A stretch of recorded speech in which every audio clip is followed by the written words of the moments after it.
আমরা সবাই কিন্তু আত্মীয়, জানেন? 40টা বা 80টা পরিবার বাদ দিয়ে বাকি সব মানুষকে আল্লাহ পাক ধ্বংস করে দিয়েছিলেন নূহ আলাইহিস সালামের মহাপ্লাবনে।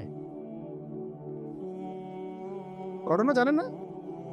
40 বা 80টা পরিবারকে বাদ দিয়ে বাকি সবাইকে আল্লাহ পাক ধ্বংস করেছেন ওই মহাপ্লাবনে। তাহলে এখন এই বিশ্বে যত মানুষ আছে তারা কয়টা পরিবারের সন্তান? ওই 40-80। আমরা কোনো না কোনোভাবে একে অপরের আত্মীয় হই। মুসলিম অমুসলিম সবাই, মুসলিম অমুসলিম সবাই। আমরা যে অসাম্প্রদায়িকতার কথা বলি না, এই শব্দটাকে ভালো অর্থে নেওয়া যায়। কি অর্থে? অন্যান্য ধর্মাবলম্বী মানুষ যারা তারা তাদের ধর্ম স্বাধীনভাবে পালন করবে, কোনো সমস্যা নেই। আমরা তাদের এই কাজে বাধা দিতে যাব না।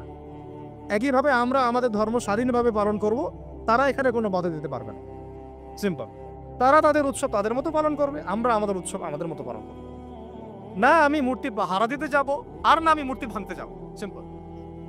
আমি পাহারাও দিতে যাব না, ভাঙতেও যাব। সিম্পল। আমরা কি কুরবানিতে তাদেরকে বলতে পারবো ভাই আসেন আমার বাসায় দাওয়াত খান? এটা হয় কখনো? লাকুম দীনুকুম ওয়ালিয়া দিন। আপনাদের দিন আপনাদের, আমাদের দিন আমার। সিম্পল। এই অর্থে ঠিক আছে। কিন্তু সব ধর্ম মিলে যে নতুন ধর্ম বানানোর চেষ্টা করা হচ্ছে বাংলাদেশে, এটা ঠিক নাই। এটা শুভঙ্করের ফাঁকি। সব ধর্ম মিলে নতুন ধর্ম করার কোনো সুযোগ নাই।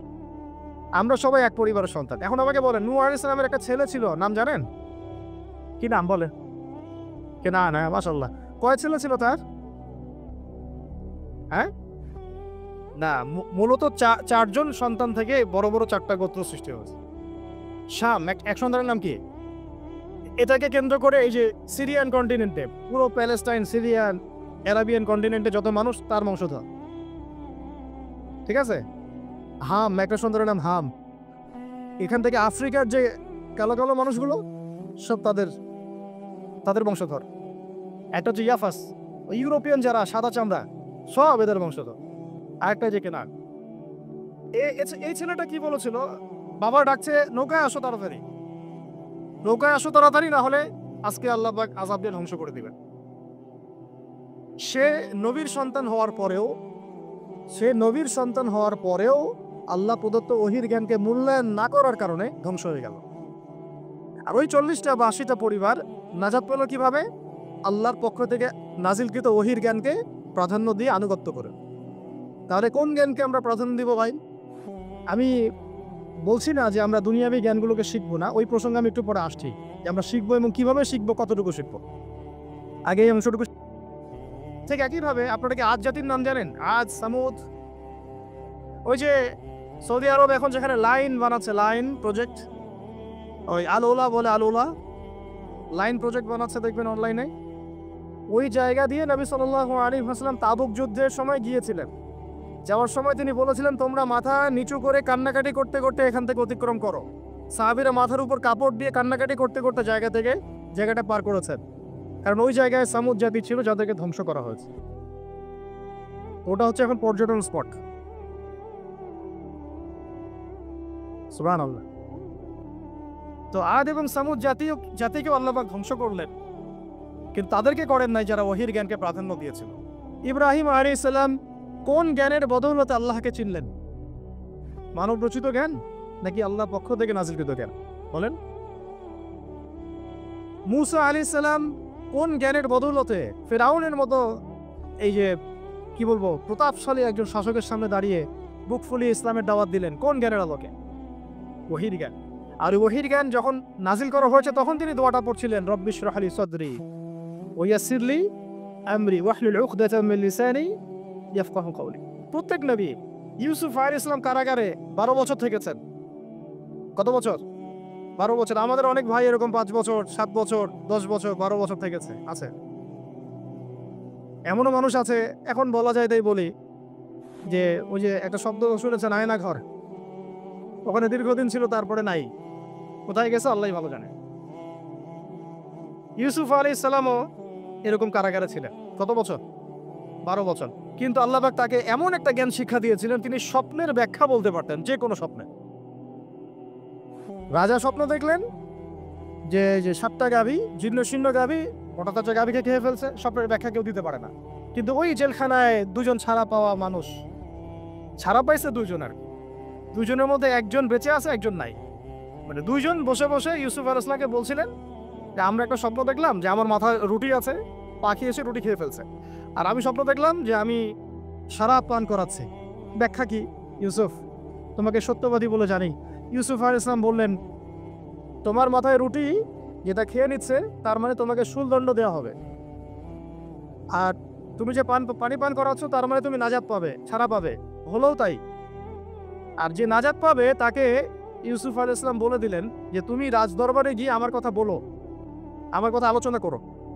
তো সে ভুলে গিয়েছিল। পরে যখন এই স্বপ্নটা দেখলো বাদশা, তখন বাদশা সবাইকে ডাকলো, ডেকে বললো যে এই গাভীর স্বপ্নের ব্যাখ্যা কি।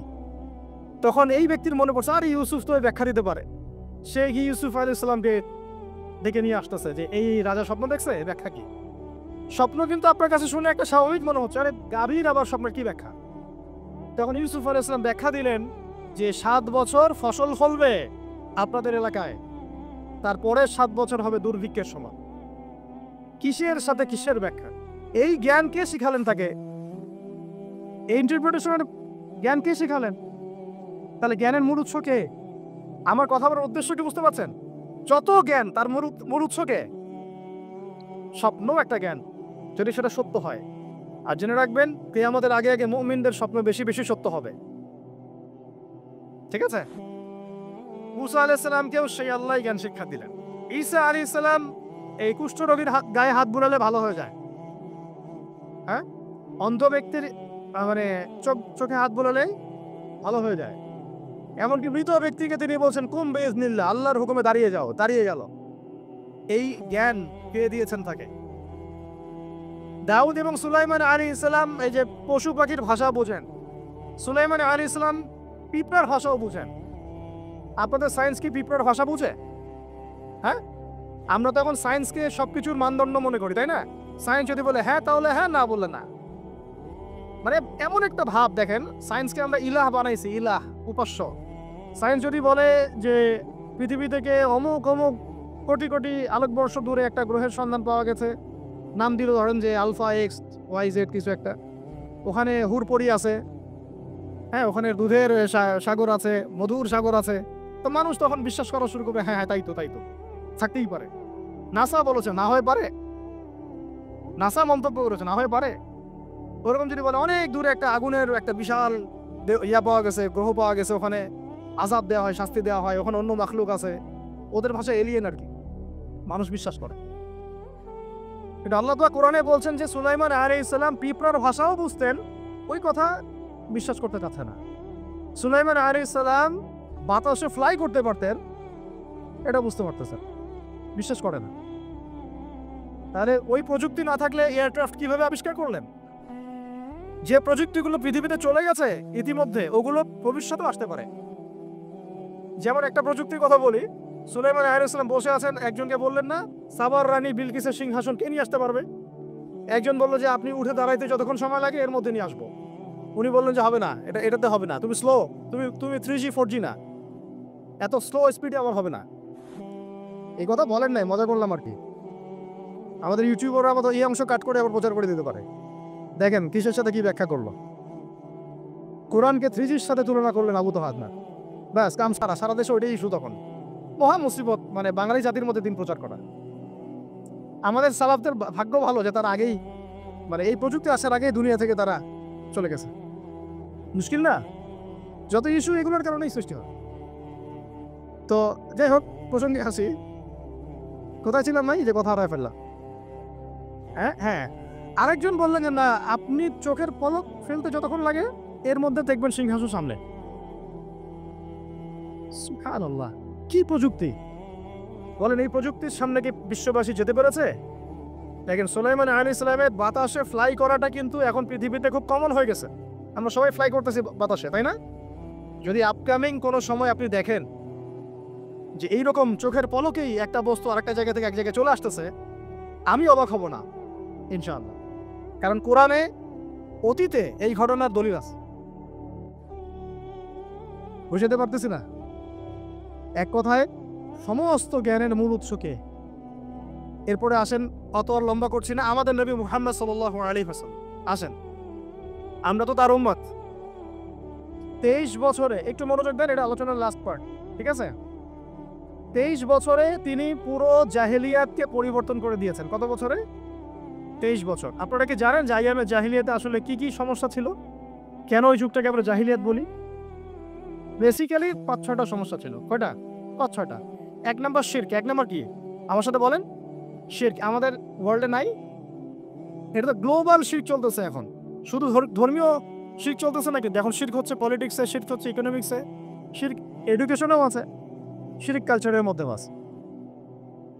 কথাগুলো বুঝতে হবে একটু গভীরভাবে। তখন সমস্যা ছিল রিবা, সুদ। এখন নাই? রিবা ছাড়া কোনো সিস্টেম আছে এখন ওয়ার্ল্ডে? আমি গতকালকে একটা হাদিস মোতালা করছিলাম সুদ সংক্রান্ত। নবীজি বলেছেন সাল্লাল্লাহু আলাইহি ওয়াসাল্লাম যে একটা যুগ আসবে সামনে, সুদবিহীন কোনো মানুষই চলতে পারবে না। যে চলতে চাইবে তার গায়েও সুদের ছিটা ফোটা গিয়ে লাগবে।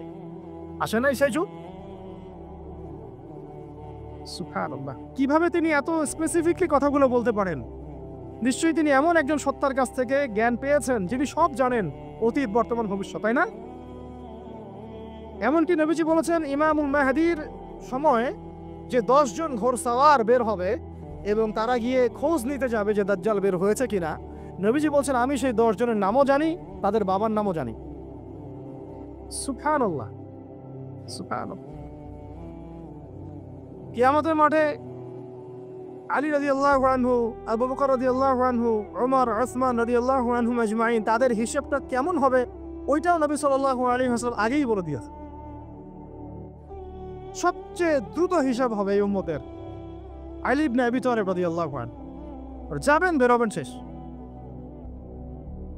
কি মানুষ, তার জীবনীটা করে দেখবেন। আমি শেষের দিকে বলে দিব আপনাদেরকে আজকে, এবং এটা রেকর্ডেড থাকবে, ইনশাল্লাহ অনলাইনে দিয়ে দিব, যে আপনারা কোন কোন সাবজেক্টের বই কিনবেন। ওই মেলা তো শুধু মানে আসলেন একটা র্যান্ডমলি বই কিনলেন এমন না, টপিক ধরে ধরে সাবজেক্ট ওয়াইজ বই কিনতে হবে, ঠিক আছে ভাই? বই কেনার পিছনে টাকা পয়সা খরচ যদি না করেন, মানে দিনের জন্য অর্থ ব্যয় করার মানসিকতা না থাকে, এলেম পাওয়া যাবে। অনেক মুহাদ্দিস নিজের গায়ের জামা খুলে দিয়ে পর্যন্ত বই নিয়ে বাসায় গেছে, জানেন? তাদের সমস্ত সম্পত্তি বিক্রি করে দিয়েছেন বই কেনার জন্য।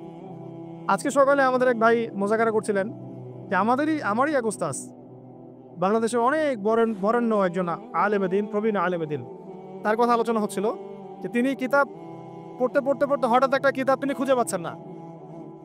তো ছাত্রদেরকে পাঠালেন যে খুঁজে নিয়ে আসো তো, কোথায় আছে, কেউ খুঁজে পায় না।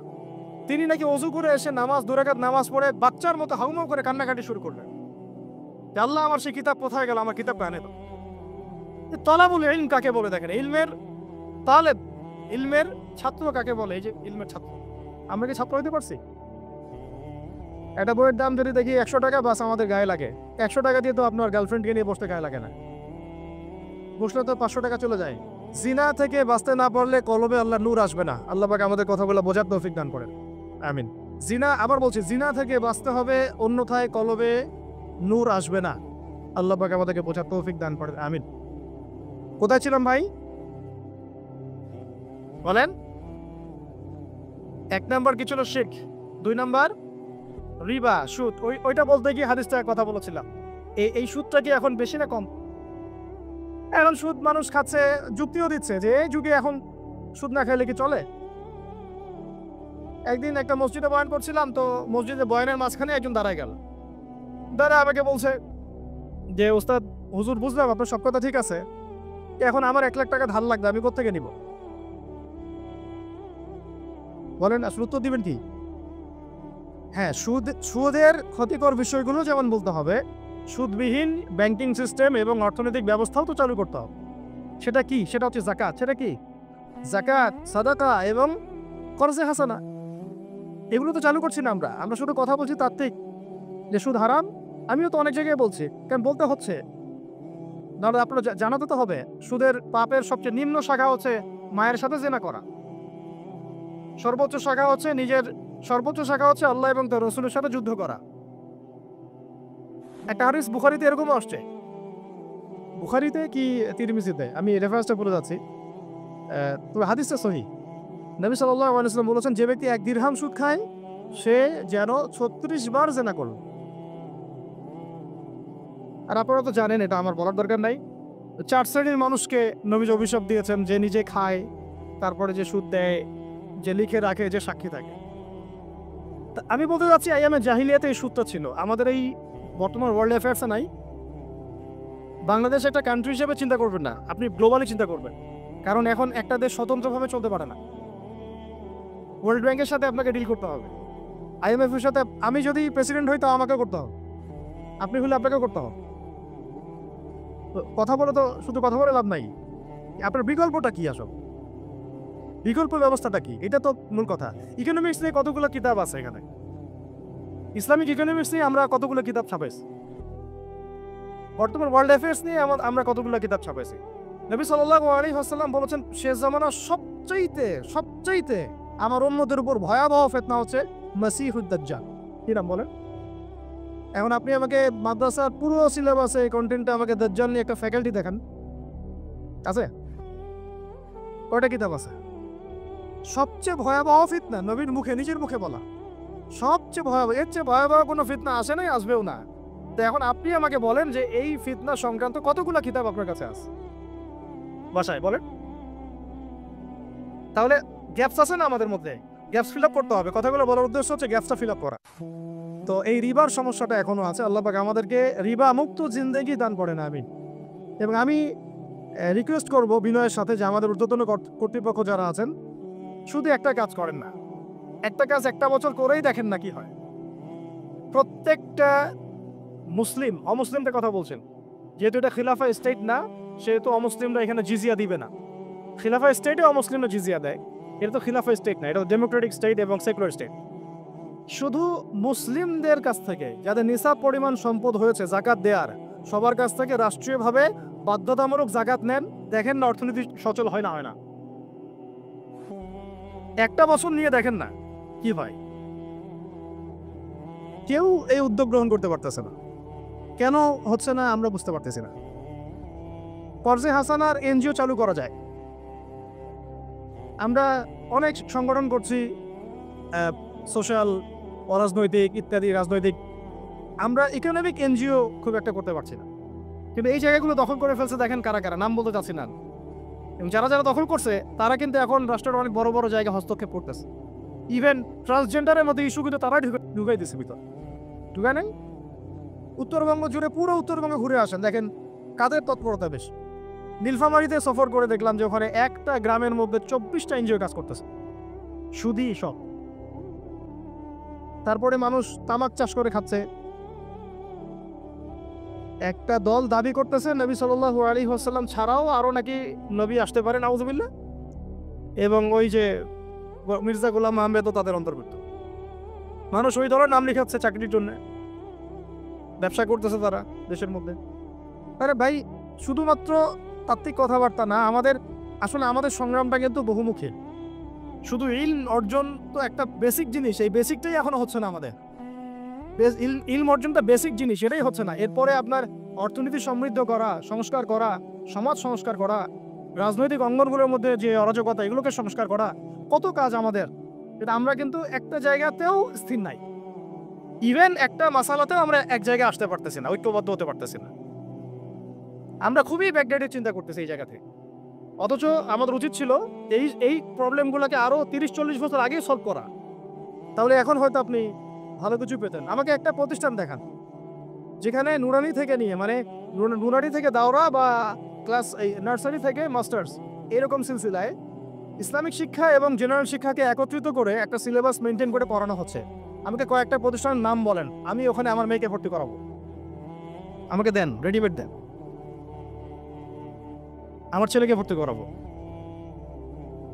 আমরা ফিকির করতেছি না, এটা হওয়া উচিত ছিল বিগত 30 বছর আগেই। আমি আপনাদেরকে বলি যে প্রকাশনা সংস্থার ভাইরা আছেন অনেকে এখানে, ধরেন আমাদের রংপুরের কোনো ভাই আপনাদেরকে পুরো 1 বিঘা জমি দিল, বা ধরেন 5 বিঘা জমি দিয়ে দিল, ঠিক আছে?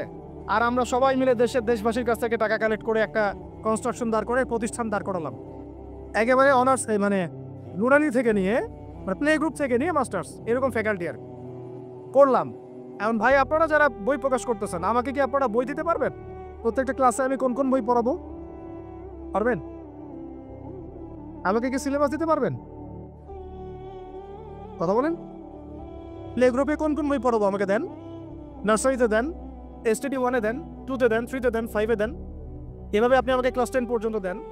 তারপরে কি আপনি আমাকে অনার্স, মাস্টার্স এই ফ্যাকাল্টিগুলো আলাদা আলাদা এগুলো কি ইউনিভার্সিটি আদলে আপনি কি আমাকে সাজা দিতে পারবেন? আমরা জায়গা দিব, টাকা দিব, প্রতিষ্ঠান করে দিব। প্রকাশনা সংস্থা থেকে কি আমরা এতটুকু পেতে পারি? এবং এমন এমন আলেমের প্রোডাক্ট যে আলেমরা সারা ওয়ার্ল্ডকে ডিল করতে পারে, মানে ইন্টারন্যাশনাল স্কলার। এখান থেকে যাবে UK থেকে দাওয়াতি কাজ করে আসবে, অস্ট্রেলিয়ায় গিয়ে দাওয়াতি কাজ করে আসবে, মালয়েশিয়ায় গিয়ে দাওয়াতি কাজ করে আসবে। আন্তর্জাতিক মানের আলেম আমরা কি জেনারেল শিক্ষিত ব্যাকগ্রাউন্ড থেকে তৈরি করতে পারবো? পারছি কি? আর আপনারা আমাকে বলেন তো ভাই, যে কত পার্সেন্ট মানুষ জেনারেল শিক্ষিত আর কত পার্সেন্ট মানুষ মাদ্রাসা শিক্ষিত? কাদের পরিসংখ্যানটা বেশি? তারা কি তাদের কোনো অবদান রাখার কোনো সুযোগ নাই? এখন যদি এই ক্লাসিক্যাল পড়াশোনা না হয়, ইলমের এই গভীরতায় না যায় এবং বড় বড় ওলামায়ে কেরামদের সোহবতে তারা না আসে, তাহলে কিভাবে তারা বিশুদ্ধ ইসলাম শিখবে আর প্রচার করবে আর প্রতিষ্ঠা করবে? তো প্রশ্ন কিছু করে গেলাম। আজকে প্রশ্নগুলো রেখে যাচ্ছে এই কারণে যেগুলো নিয়ে আপনারা ভাববেন, যে আপনারা আমাকে একটা ইসলামিক ইউনিভার্সিটি করার মতো বইপত্র আমাকে বানাই দেন না। দায়িত্ব নেন কেউ, আপনারা সবাই মিলে দায়িত্ব নেন। আমি এখানে একটা স্কুল আছে আমাদের ছোট্ট, তোহাজিন নুরাইন ইসলামিক স্কুল। এই স্কুল আমরা করেছি প্লে, নার্সারি, KG 1, 2, 3, 4, 5 এতটুকু। ট্রাইলিঙ্গুয়াল মানে Bangla medium English version, medium না ইংলিশ ভার্সন, আর অ্যারাবিক। এই সিলেবাসটুকু করতে, এই 8টা ক্লাসের সিলেবাস করতে আমাকে 7 দিন 8 দিন একেবারে বাংলা বাজার ঘাটাঘাটি করে, ওই আমরা আগে তো ইংলিশ মিডিয়ামে পড়াশোনা করতাম, ওই অক্সফোর্ডের বই ঘাটাঘাটি করো, ব্রিটিশ কাউন্সিলের বই ঘাটাঘাটি করো, তারপরে ওদের ম্যাথামেটিক্স, ওদের সায়েন্স, আবার এই মাদ্রাসার অ্যারাবিক, আবার এই সরকারি কারিকুলামের বই, এগুলো ঘাটতে ঘাটতে ঘাটতে একটা সিলেবাস আমরা দাঁড় করাতে পারছি। মাত্র 5টা ক্লাস পড়তে পারবে। এরপরে এটা করতে গিয়ে যে দেখলাম যে আসলে এগুলোর যে এত ঘাটতি আছে বাজারে, রেডিমেড কোনো প্রোডাক্ট এগুলো নাই। ঘুরে ফিরে কি সেই আমরা ওই একই জিনিসের চর্চা করতে থাকবো, নাকি আমরা একটু বহির্বিশ্বে যেভাবে দিন প্রচার হচ্ছে এই মান দিতে পারি? এটা আমাদের উচিত না করার কাজটা? হ্যাঁ, এটা তো আমাদের হাতে রাষ্ট্রীয় ক্ষমতা নাই, থাকলে না হয় উপরের লেভেল থেকে এগুলো করা যায় খুব সহজ। বরং উপরের লেভেলে যারা আছেন তারা তো আরো ট্রান্সজেন্ডার ঢুকাচ্ছে, তারপরে তো LGBT ঢুকাচ্ছে। তাহলে এই কাজগুলো কাদের করতে হবে? তাহলে বেসরকারিভাবে করতে হবে। এখন আমরা যারা বইকে ভালোবাসি, জ্ঞানকে ভালোবাসি, আল্লাহকে ভালোবাসি, রাসূলকে ভালোবাসি, চাই যে আমরা যা করছি আমাদের পরের প্রজন্মটা মানুষের মতো মানুষ হোক। কাজ কি কম না বেশি আমাদের বলেন? সেই ক্ষেত্রে কাজগুলো কিন্তু ওইভাবে হচ্ছে না ভাই। একটা বিষয়ের বই সবাই ছাপাচ্ছি, কেন? কি দরকার আছে? একটা বিষয়ের বই আমি সবাই ছাপাচ্ছি। একটা জিনিস, একটা হিস্ট্রির একটা কিতাব অনেকগুলো প্রকাশনী আপনারা করতেছেন, একই বই ফাইজুল কালাম সবাই করতে আছে। একটা বই তাসাউফ আত-তাসাদ্দুদ অনেক প্রকাশনী করতেছে, কপি করতেছে। ভাই আমাদের কি কাজ কি দুনিয়ার স্বার্থ উদ্ধার করা, না আমার দিনের কোনো ক্ষেত্রে? আমার কথায় মাইন্ড করবেন না, আমি মাইন্ড করার মতো কথা বলছি না। আমি বলছি আপনাদেরকে আরো যেন কনস্ট্রাকটিভ হয় কাজগুলা। মানে আপনাদের সাথে আমি বসবো ইনশাল্লাহ আবার আলাদা করে, যে একটা আমাকে পুরো শিক্ষা ফর্মুলা আমাকে দিবেন, মানে প্রত্যেকটা ক্লাসের বই রেডি করে দিবেন, যাতে আমরা প্রতিষ্ঠান বানালেই একদম পুরা কমসে কম ক্লাস 1 থেকে 10 ঢেলে দিতে পারি, আমার পরিশ্রম করতে না হয়। ওখানে বাংলা মিডিয়ামের বই থাকবে, ইংলিশ মিডিয়ামেরও থাকবে, এবং অ্যারাবিক তো থাকবেই। একটা গঠনমূলক সিলেবাস, যেটা পড়লে আমার ছেলে মাশাআল্লাহ হাফেজও হবে, এদিকে মাশাআল্লাহ সে ইংরেজিতেও দক্ষ হবে, সায়েন্সেও দক্ষ হবে। এক পর্যায়ে যখন সে SSC পাস করবে, সে দেখবেন যে যার রাস্তা বেছে নিচ্ছে। বেজ আমি তাকে করে দিছি 10 পর্যন্ত। এখন সে ডক্টর হোক আর ইঞ্জিনিয়ার হোক, আর না হয় যদি আল্লাহর খলিফাই হয়, কোনো সমস্যা নেই। সমস্যা আছে? এটার দরকার ছিল ভাই, আরো 30 বছর আগেই দরকার ছিল। আমরা যেটা পাই না, এটা আমাদের আফসোস। আর এই জেনারেল ব্যাকগ্রাউন্ড থেকে এইরকম জায়গায় উঠে এসে এই যে এইগুলো কথাগুলো বলা বা এই কাজগুলো করা, এগুলো সবাইকে হয়তো আল্লাহ পাক এভাবে কবুল নাও করতে পারে। এর পিছনে অনেক গল্প থাকে, অনেক হিস্ট্রি, অনেক ত্যাগ, অনেক আত্মত্যাগ, এগুলো সবাই হতে পারবে না। কিছু মানুষ বের হয়ে আসছে, ডক্টর জাকির নায়েক তো সবাই হইতে পারে নাই, পারছে? এই জিনিসগুলো আমাদের বুঝতে হবে যে আমভাবে সবাই সবকিছু করতে পারবে না। আমাদের একটা একাডেমিক ফর্মুলা দরকার, যেখানে আমরা পড়বো, আমরা আলেম হয়ে বের হবো। পারা যাবে তো ইনশাআল্লাহ? আচ্ছা, অনেক গভীরে চলে গেছি, আপনাদেরকে মানে অনেক বেশি বিরক্ত করে ফেলতেছি আর কি। তো কথাগুলো বলার খুব মন চাচ্ছিল, তো বলে ফেললাম। আর আমরা চাচ্ছি কথাগুলো সবার কাছে পৌঁছাক, যাতে করে অন্তত বিভাগীয় শহরগুলা, অন্তত ঢাকা, রংপুর, রাজশাহী, মানে বড় বড় শহর আমাদের চট্টগ্রাম, কক্সবাজার ইত্যাদি ইত্যাদি বড় বড় শহরগুলোতে যদি একটা করে এরকম একটা করে প্রতিষ্ঠান থাকে, যেখানে আপনি পুরো জেনারেল শিক্ষা এবং ইসলামী শিক্ষা দুটাকে সমন্বয় করে এবং এই মানে দ্বিমুখী শিক্ষার মেরুকরণটাকে দূর করে একটা কনস্ট্রাকটিভ সিলেবাস দিতে পারেন, দেখবেন আজকে না হোক, আজকে থেকে 10 থেকে 15 বছর পরে আমাদের ছেলে মেয়েদের একটা প্রজন্ম আসবে, দেখবেন ইনশাআল্লাহ ওরা আমাদের চেয়ে অনেক ডিনামাইট হবে। এই যে আজকে অনেকগুলো আয়াত বললাম, অনেকে হয়তো জানেন না বা পড়েন নাই, ওরা ক বলতেই বুঝে ফেলবে কোন সূরায় আছে। হবে না? সম্ভব। আর যদি না করতে পারি তাহলে ঘুরে ফিরে ওই একই অবস্থা। ওইটা দিয়ে হবে না ভাই। এই মানে ইসলাম বিষয়টা কি, এটা এমন না যে কিছু অংশ নিলাম কিছু অংশ নিব না, এটা এমন না। নিলে ভাই নেওয়ার মতো নেওয়া লাগে। উৎখনো ফিসিলমি কাফা, একেবারে পরিপূর্ণরূপে দিনে প্রবেশ করা। সিরিয়াসলি নেন, চান্স তো একটাই। আল্লাহ পাক আমাদের কথাগুলো বোঝার তৌফিক দান করেন। আর আমাদের সন্তানদের সাথে তো আমরা এটা হতে দিতে পারি না। আমরা না হয় অনেক সময় নষ্ট করে ফেলছি। আমরা এই টাউন হলে বসে চা খাইছি, আড্ডা মারছি একসঙ্গে, স্কুলে পড়ার সময়, কলেজে পড়ার সময়। এবং এখানে কি হয় না হয় আমি খুব ভালো করে জানি। এবং আমাদের সময় এমন কিছু হতো না যেটা এখন হয়। হোমোসেক্সুয়ালিটি, এখন এখানে হোমোসেক্সুয়ালিটি হয়। তাহলে বলেন এগুলো আমাদের জিম্মাদারি না? আচ্ছা, রংপুরে, অন্তত রংপুরের শহরে এইরকম উদ্যোগ নিতে পারবেন কারা কারা? হাত তোলেন দেখি। আমি যে কথাগুলো বললাম, কার কার সাহস আছে? এগুলো তাত্ত্বিক কথা বলে চলে গেলে কাজ হবে না। বইমেলা একবার হয়েছে, এরপরের বইমেলা না হয় আপনাদের প্রতিষ্ঠানের ক্যাম্পাসে করবেন, সমস্যা কি? রংপুরে অন্তত পক্ষে এরকম একটা ক্যাম্পাস গড়ে তোলেন। যার যা আছে তাই নিয়ে নামেন। কারো অর্থ থাকলে, কারো জমি থাকলে, কারো বুদ্ধি থাকলে, কারো প্রকাশনের সংস্থা থাকলে, কারো টিচার প্যানেল থাকলে আসেন, রংপুরে একটা কিছু করে দেখাই। আর সবাই যদি তাকায় থাকি একজনের দিকে, যে আদনান ভাই করবে, অমুক ভাই করবে, তমুক ভাই করবে, তাহলে তো হলো না। কারণ আমরা তো কারো উপর নবী হয়ে আসি নাই। সবাই মিলে হাত লাগালে তখন কাজ করা যাবে ইনশাআল্লাহ। এখন এই প্রতিষ্ঠানগুলোর দরকার আছে না নাই? এর গুরুত্বটা বোঝার যোগ্যতা আল্লাহ পাক আপনাদেরকে দান করেন, দোয়া করি হবে। তো ভাই আর লম্বা করতেছি না, আমি শেষের অংশটুকু বলে শেষ করে দিচ্ছি যে এই সুদ আর শিরক যেমন ওই সময় ছিল এখনো আছে। আর ওই আইয়ামে জাহিলিয়াতের সেই সুদ আপনি দেখলেন, এখন শিরক দেখলেন, মাদক আছে না নাই? আইয়ামে জাহিলিয়াতের মাদক, আইয়ামে জাহিলিয়াতের এই নারী জাতির অবমাননা আছে না সমাজে? নাই? ব্যাখ্যা করতে যাচ্ছি না, আপনারা জানেন সব। আর আইয়ামে জাহিলিয়াতে ছিল একটা গোত্রীয় হানাহানি, দ্বন্দ্ব, মারামারি, এখন সমাজে নাই? এটাই তো চলতেছে এখন সমাজে। তো এখন এই জাহেলিয়াতের সমাজটাকে মাত্র 23 বছরের মধ্যে আমাদের নবীজি চেঞ্জ করে দিয়েছেন। কত বছর? এখন আপনারা আমাকে বলেন তো যে তিনি কি কোনো জাদু করছেন? তিনি কি কোনো জাদু দেখাইছেন সমাজে এসে? মানুষকে মারছেন? মানুষকে তিনি মানে কঠোর ছিলেন? তিনি, তার কাছে আল্লাহর ফেরেশতা আসতো, তিনি কি সেই শক্তি কাজে লাগায় একদম সমাজের মানুষকে জোর করে ইসলাম কবুল করাইছেন?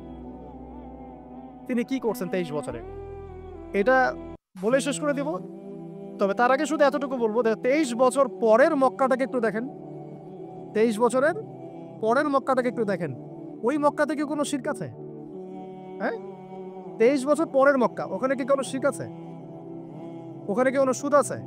কোনো মাদক আছে? বলেন, কোনো নারীর অবমাননা আছে? কোনো গোত্রীয় হানাহানি আছে? তার 23 বছরের মধ্যে পুরো সমাজটাই চেঞ্জ করলেন কিভাবে? জাদু তো করেন নাই, মানুষকে তো অত্যাচার করেন নাই, কটু কথা বলেন নাই, এমনকি তিনি কারো গায়ে হাতও তোলেন নাই, তাই না? একটা কাজই তিনি করেছেন, সেটা হলো এই যে কোরআন এবং সুন্নাহর যে জ্ঞান, এই ওহীর জ্ঞানটাকে তিনি সবার মাঝখানে ছড়াই দিয়েছেন। এই তো কাজ। তারপরে সেই জ্ঞান যখন মানুষ শিখেছে, তার উপরে আমল করেছে, এবং সেই জ্ঞান এর উৎস আল্লাহ রাব্বুল আলামিন, তার কাছে আত্মসমর্পণ করেছে, নবীর কাছ থেকে আত্মশুদ্ধি অর্জন করেছে, এবং হালাল খেয়েছে, পরিবার গঠন করেছে, প্রজন্মকে তৈরি করেছে, সৎ কাজে আদেশ করেছেন, অসৎ কাজে নিষেধ করেছেন, প্রয়োজনে কখনো হিজরত করেছেন, কখনো মার খেয়েছেন, কখনো সবর করেছেন, কখনো বা জিহাদও করেছেন। এভাবে আস্তে আস্তে পুরো আরবের মধ্যে দিনটা প্রতিষ্ঠা হয়ে গেল। তাহলে মূল উৎসটা কি ছিল? জ্ঞান। মূল উৎসটা কি ছিল বলেন?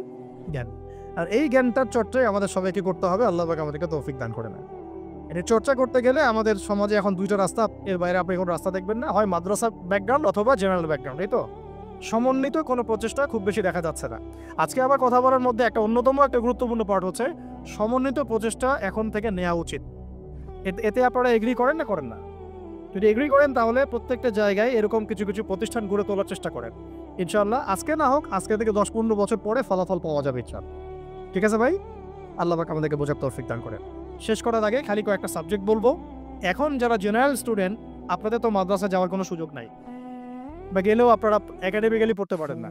তা আমি কয়েকটা সাবজেক্ট বলে দিচ্ছি, এই সাবজেক্টগুলো ধরে ধরে বই কিনবেন এই বইমেলা থেকে। ঠিক আছে? অন্তত প্রত্যেকটা সাবজেক্টের একটা করে বই কিনবেন। রাজি আছেন? রাজি নাই? অন্তত প্রত্যেকটা সাবজেক্টের একটা করে বই কিনবেন। সাবজেক্ট 1 নাম্বার হচ্ছে আল কোরআন। 1 নাম্বার কি? আপনাকে কোরআন তেলাওয়াত করা শিখতে হবে। কোরআন তেলাওয়াত শেখার কি বই আছে খুঁজে বের করেন। আর এটা একা শিখতে পারবেন না, এটা নিয়ে গিয়ে কোনো উস্তাদের কাছে বসে পড়তে হবে। এটা খুব খেয়াল রাখবেন আপনারা, একা একা বই পড়ে কখনো আলেম হয়ে যাওয়া যাবে না, বরং তখন বিভ্রান্ত হওয়ার সুযোগ বেশি থাকবে। বই থাকবে, এটা আপনার গাইডেন্স, কিন্তু আপনার একজন মুরব্বী আলেম লাগবে। যে কোনো কাজ মুরব্বীদের সাথে মাশওয়ারা না করে করলেই সমস্যা। কারণ আমরা তো দিন সম্পর্কে তেমন কিছু জানিই না রে ভাই। সমুদ্রে ডুব দিলে বুঝবেন যে গভীরতা কত বেশি। এখন আমরা ডুবই দেই নাই, এই জন্য মনে হয় যে আমি সবই জানি। ঠিক আছে? ডুব না দিলে আমার কাছে মনে হয় যে আমি তো সবই জানি। ডুব দিলে বুঝবেন যে আপনি কিছুই জানেন না, আমি কিছুই জানি না। 1 নাম্বার সাবজেক্ট ভাই কোরআনের তেলাওয়াত শিখতে হবে। রাজি আছেন তো ইনশাআল্লাহ? তাহলে এই বইগুলো কিনেন। 2 নাম্বার হচ্ছে এই কোরআনের মানে ব্যাকরণ শেখার বইগুলো কিনবেন। কোরআনের ব্যাকরণ শেখার আরবি ভাষা সাহিত্যের বই কিছু কিনবেন। এই বইগুলো আপনাকে ওস্তাদদের কাছে গিয়ে পড়তে হবে। ঠিক আছে? এরপরে কিনবেন কোরআনের কিছু তাফসীর। সহজ, মনে করেন একটা তাফসীর নেন সহজ।